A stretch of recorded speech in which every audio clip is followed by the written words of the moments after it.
como ser mulher no cenário da arte ainda tão machista? É complicado, é bem complicado. E quando eu falo que a dança de salão é machista, eu não quero dizer necessariamente sobre o fato de normalmente o condutor ser homem e a conduzida ser mulher. Não falo desse ponto especificamente, eu falo das pessoas e como isso é alimentado na dança de salão, que a gente vê muitos cavalheiros, homens, dando aula sozinhos, e a gente vê muita pouca mulher, dama, dando aula sozinha. E então a gente vê que não tem muito espaço para mulher, a gente vê que quando uma parceria acaba, o cavalheiro consegue, os contratantes vão contratar os cavalheiros, não contratam as damas.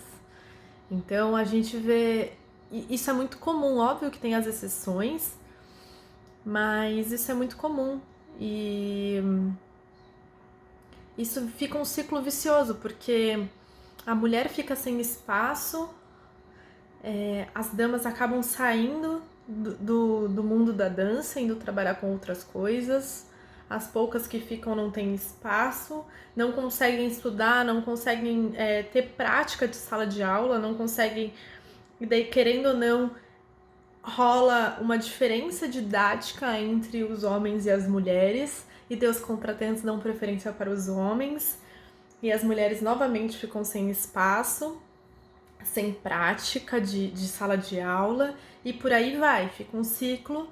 Então, sem contar que muitos levam a dama como um objeto, como não importante dentro de uma dança, como só a parte da condução é importante. Então, assim, tudo isso eu acho que entra em questão. Tem muita coisa para falar, mas é complicado. É complicado porque a gente fica sem espaço, é muito mais difícil ganhar com isso. É muito comum alunos buscarem profissionais homens, alunos e alunas buscarem profissionais homens. Os homens também têm o plano B de personal, então assim, é muito mais fácil as mulheres saírem da dança e irem procurar outras coisas e fazer outras coisas, porque não tem tanta oportunidade, não tem muito plano B, não tem muita saída. E a saída que tem é se juntar a um cavalheiro e formar uma parceria, porque você trabalhar sozinha e por conta própria não dá, e enfim. Então, é bem complicado, mas eu tenho fé que as coisas estão mudando. Tanto eu falei da parte profissional, mas da dança como um todo, dos bailes, comportamentos, eu acho que tá mudando, tem que mudar bastante, tem que mudar muito. A gente tem que estudar muito sobre isso, tem que aprender muito sobre machismo, né? Na verdade, sobre feminismo, né? Que daí a gente combate o machismo. Entender um pouco sobre assédio, entender sobre... Enfim, muita coisa. Eu acho que a gente tem muito para evoluir. Mulheres que conduzem. Pergunta de 5, 6, 7, 8, vamos dançar. Eu amo conduzir. Eu acho muito interessante, até porque é muito comum a gente ver os cavalheiros. Esse até é um problema que eu acho quando no mercado de trabalho os cavalheiros acabam saindo na frente porque eles já conduzem e é mais fácil depois pegar a parte da conduzida, né, do conduzido e sair para dar aula, enquanto a mulher, que normalmente mulheres são as conduzidas e aprende a ser conduzida e não aprende a conduzir. Então, quando chega no mercado de trabalho, quando chega para dar uma aula, é mais complicado você dar uma aula sem saber conduzir. Então, para você aprender a conduzir é todo um processo. Então, aí que os cavalheiros acabam saindo na frente. Então, assim, acredito que para você ser professor, para você dar aulas, é importante ter os dois e saber os dois. Porém, como aluno, várias alunas me perguntam se acham que, será que eu faço aula para conduzir? Eu não acho necessário, extremamente necessário. Eu não acho que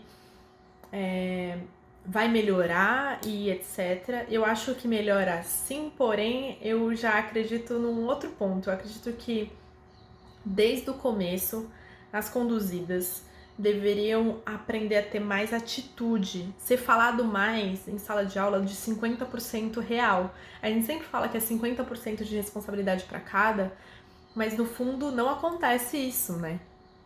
E eu acredito que tem que ser colocado isso com mais ênfase, no sentido de a mesma intenção numa base, a mesma intenção que o cavalheiro coloca, que o conduzido coloca, a conduzida tem que colocar também. E, ou seja, no momento que, por exemplo, essa conduzida resolve conduzir, esse ponto ela já tem a transferência de peso muito clara, ela já tem o ataque a... Como é que se diz?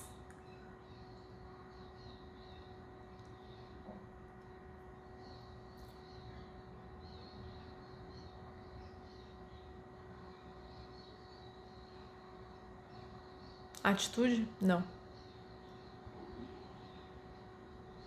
Claro? Não. Convicção. Ela já tem a convicção. Então, o conduzido ter o ataque, ter o deslocamento, ter essa convicção, que normalmente quando a gente começa uma aula, daí meses depois, quem é conduzido vai para o papel do condutor, não é tão claro, não é convicto, não deixa tão clara a movimentação, não transfere bem o peso, não consegue deslocar de uma forma que a pessoa, que o conduzido consegue entender. Então, acredito que isso deve ser um papel dos dois, na verdade, para ficar realmente 50-50. Para os dois, de fato, fazerem acontecer, de fato os dois dançarem, não um dançar e o outro seguir. Então os dois estão dançando, acontece que um só tá propondo, tá falando vamos pra lá, vamos, mas os dois andam. Então é um falando vamos pra lá, vamos, mas os dois andam e não um tá carregando o outro. Então eu acredito que se isso fosse colocado desde o começo, porque em questão de fala, a gente sempre fala isso, mas eu não sei se na prática isso acontece de fato. Eu acho que poderia acontecer mais na prática isso. E daí, e por que eu falo isso para as alunas? Porque eu imagino que na vida normal, aluno que às vezes consegue nem fazer uma aula por semana, porque tem uma vida corrida, eu não acho que uma aluna que faz aula de conduzida tem que parar essa aula de conduzida para focar numa aula de condutor. Até porque tem muito a se aprender como conduzida e é o que normalmente ela vai fazer. Então, e às vezes não é nem interesse dela em conduzir, e às vezes é interesse simplesmente melhorar a dança. Então, eu acredito que a gente consegue melhorar a dança de uma conduzida colocando esses princípios, colocando esse 50% de fato. Agora, acho interessante sim damas que conduzem, mulheres que conduzem, e acho interessante profissionais terem os dois, saberem conduzir e ser conduzidos. É isso, não sei se me fiz entender.